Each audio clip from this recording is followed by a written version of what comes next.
বরিশালেও শুরু হয়েছে বহুল প্রতীক্ষিত হাম রুবেলা টিকাদান ক্যাম্পেইন ২০২৬।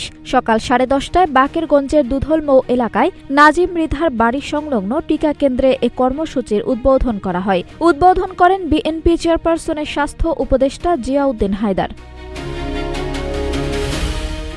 তিনি জানান, দেশে পর্যাপ্ত টিকা মজুদ রয়েছে। প্রথমে গুরুত্বপূর্ণ এলাকাগুলোতে টিকা দেওয়া হচ্ছে। পর্যায়ক্রমে সারা দেশে এই কার্যক্রম ছড়িয়ে দেওয়া হবে। হাম রুবেলা নিয়ে আতঙ্কিত না হয়ে শিশুদের দ্রুত টিকা দেওয়ার আহ্বান জানান তিনি।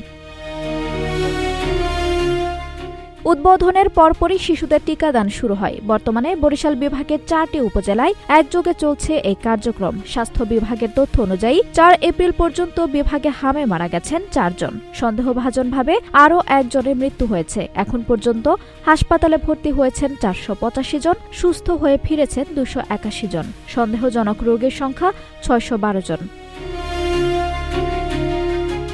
আঞ্জুম হক আরবি, নাগরিক প্রতিদিন।